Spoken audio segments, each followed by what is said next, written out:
Hey everybody, it's Colin with the Knox County Fire Bureau, and in this episode of Things to Know, you've managed to catch me on top of a ladder because, well, you probably guessed it, it's time for me to switch the batteries in my smoke alarms. Having working smoke alarms, a fire extinguisher, and a practiced home fire escape map that includes a safe location away from the house to wait for the fire department to arrive are the three important parts of an overall home fire safety plan.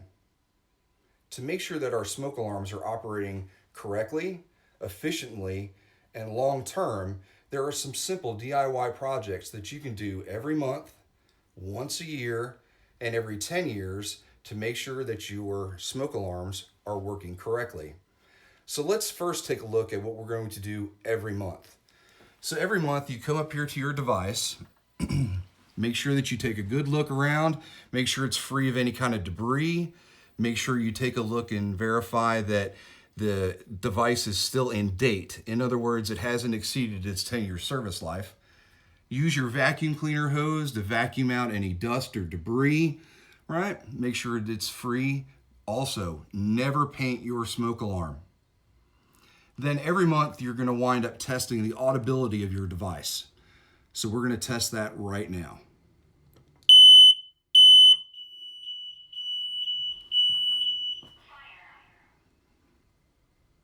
All right, successful test.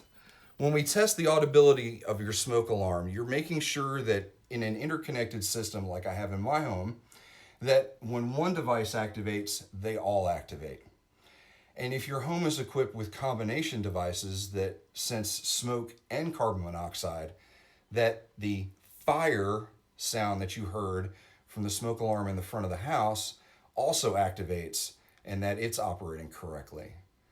If all that is doing well and we've wind up with a green light on the device after it runs through its red light check, then we're good to go till next month. Now, once a year, we're going to ask that you replace your battery backup. Now, there's nothing wrong with doing it when the clocks move back and forth, but make sure that you're doing this at least one time a year. So let's take a look and see what that involves. So come up here to the device just so that we understand how this particular style works, as some of them may be different. This one has a battery compartment that's accessible from the ground floor from your stepladder by merely pressing on the compartment and opening up to expose the battery. Some devices may require you to remove it from the ceiling or the wall and then open the battery compartment, which may be located on the back. Know which one your style is. So what we're going to do is we're just going to open the battery compartment, simply remove the battery, put that one away and grab yourself a new one, making sure that you put that battery back in the way that the diagram specifies, and then click it back into place. Then once that's done, you'll repeat the same audibility test, that audibility test with the push to test button, to make sure that once again, the interconnected devices all activate at the same time, and if you do have combination devices, that those proper alerts are activating as well. Welcome back, everyone. I've made it to solid ground. And now that we're here, let's talk a little bit more about the different types of smoke alarms that we have available to us to protect our homes. The first of which is the most common, and that's the ionization style smoke alarm. This particular alarm is designed to sense flaming fires. These fires are the type that you would imagine happening in your kitchen, for instance, on the stovetop. Lots of flame, very little smoke. That is what ideally an ionization device would best be suited for. Now, a photoelectric, which is the other style, right? Those photoelectric devices are designed to better sense a smoldering fire, a candle knocked over onto a couch, or a heater up next to your favorite armchair that sets the fabric on fire, right? Or a smoking incident in a bed, where you're going to have lots of smoke, but maybe very little flame. That is ideally the environment for a photoelectric device. Now, with that understanding, how do we know which one to do? Now, to help you We're going to be including with the video today in the description lots of links from our partners, the National Fire Protection Association. There's lots of educational material out there for kids of all ages so that you can better understand what may be ideal for different areas of your home. But one of the things you can do is purchase what's called a combination device. In the particular case of a combination device, as you can see in this one where the vent is open on one end but closed in the other, in a combination device, this second vent would be open and you would have both an ionizing and a photoelectric sensing device inside the same smoke alarm. And you can use that style to replace the alarms in your home. So you're getting the benefit of both at any one time. Now, obviously, it's a good time to talk about carbon monoxide detection. As with any home fire escape plan, when you're talking about providing the earliest, most important alarm that you may have in your life when you have a fire emergency, let us not forget that if you are using something other than electricity to either heat your home or cook, you really should have a carbon monoxide device inside the house to warn you in those emergencies. This is where smoke alarms can help you there too. There's also a second style of combination device where you will have either an ionizing or a photoelectric sensor followed up by, in the other half of the module, a carbon monoxide sensor. In that particular case, you just need to make sure that you have in a one-story home at least one, and on a two-story home, one on each floor of your home to be able to sense that carbon monoxide if you're using something other than electricity to heat and cook in your home. Now that we understand that there are different styles, what do we need to do long-term as a DIY to-do list project to make sure that our smoke alarms are operating at peak efficiency? We already talked about what our monthly responsibilities are: vacuuming occasionally, make sure the little bugs inside are getting sucked out, right? Testing the audibility of the device by pushing the test button, making sure that if they are interconnected devices that they all activate. Every 10 years, these devices need to be replaced, whether they be wired into your home where one goes off, they all go off, or if you're using standalone battery-operated devices. This is just to ensure that the smoke alarm is responding in a timely manner to the smoke and fire conditions that it's designed to sense to give you the earliest, swiftest warning to escape your home and by activating your home fire escape plan. Now, if you have wired devices in your home and you're facing having to replace them at that 10-year interval, we would always recommend that you stay with wired devices. Wired devices where when one activates, they all activate, gives you the best, earliest warning throughout the house of a fire emergency.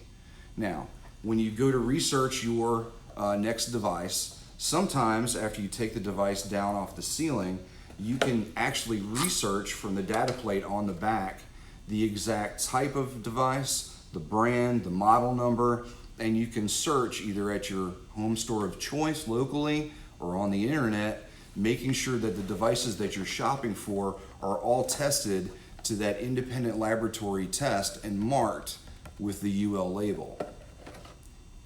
When you take your device down, your wired device, you're going to see on the back of it a set of pins. Now, when we talk about pins, hopefully the video will pick this up for you, this particular style of device is a 3-pin device in a triangle format. As I spin it around, you'll see what I'm talking about. That little arrowhead-shaped triangle design for the pins. Sometimes that 3-pin may be in a straight line, but it's in some sort of configuration like this. The other style is a 4-pin. The difference merely is in a 3-pin device, this being the most common, when it activates, that third pin allows it to transmit to the other devices on the circuit that they also need to activate. In a 4th-pin style, that 4th pin allows you to transmit data to a monitoring company, maybe a intrusion alarm that you may have at your home, or you've purchased a service from a monitoring company and they've installed their own devices, but that 4th pin allows transmission of information to their monitoring center. All right. So when you go to shop for your wired replacement, take the device down from the ceiling and take it with you to the store. Compare the pins to make sure that you're getting as close to, if not exactly to, the pin style. So that way when you do remove the old one, you have the best possibility of marrying it to the existing wiring harness that's in the ceiling. Now, in some cases, you can't do that, and you may have to replace the pigtail, right? Obviously, we would want you to use a trusted electrical professional. If you feel comfortable doing electrical work, please, please, please never work on an energized electrical circuit. Now, one of the benefits of current technology is smoke alarm companies are getting a little bit wiser to the fact that as they ask you to replace these devices in 10 years, you really are having some issues with marrying that wiring that's in the ceiling to the back of the new device. So some companies have actually produced adapters that will marry the new device with the existing wiring in the ceiling. Let's take a look. In this particular style of adapter, it's meant to plug into a 3-pin in a straight line connection. Now, we talked about that earlier, 3-pin straight line versus 3-pin triangle. So this is a 3-pin in a triangle, and we need to marry up with the plug that matches this 3-pin in a straight line. So what we do is we buy this adapter, and it merely snaps into the back. You plug it in just like you would, it locks in securely, and then you can marry it with the pigtail that's either in the ceiling or on the wall. Now, you may have to replace the frame that you have to put on the wall or on the ceiling in order to physically attach the device, because sometimes those are actually device specific. But this helps you plug and play, if you will, the new device and keep you in a wired setting. Now, if you have battery operated standalone devices in your home and you're willing to just stay with that, replacing them one for one with a style that you like, you just go out, find the one that you like, purchase that one. Just remember that you may still need to replace that bracket that goes on the ceiling or on the wall for you to marry the device. All right. Now, lastly, when you go to do all this, it is worth mentioning that with technology getting better and better on a daily basis, there are alarms that are connected without wires and still afford you the opportunity to have, when one goes off, they all go off. Some of these devices are called Wi-Fi devices, where they all marry themselves up against a home circuit. Some of them actually communicate through an RF signal. If those devices interest you, please make sure that you're doing all the research you need to ensure that your home will be able to allow for proper spacing so that they do communicate correctly. And then obviously stress that in that once a month scenario where you're vacuuming it to clean it and testing the audibility of the alarm, that all the devices are activating in a non-wired but connected scenario. All right. Now, with all that said, we want to make sure that everyone keeps track of what interval it is that you need to make sure that you're changing these devices. And it's quite simple, actually, right? The best safety tip that I've ever had was, if once you have a device, just take a nice Sharpie marker, something like that, and just write the date on here. Now, the alarms are good for 10 years from the date of manufacture presented on the back of the device. So make sure you look at the date that's on the back of the device, add 10 years, and put that on your device itself. So let's say, for instance, this one was manufactured today, 5/14 of 2020. So we really write 5/14/2030. Outstanding. So in 10 years from today, we would be taking this one down and replacing it with a new one. Before I let you go, in addition to the web-based resources that we're including in the description for this video, there will be a link for Knox County, Tennessee residents to request additional assistance with their smoke alarm needs.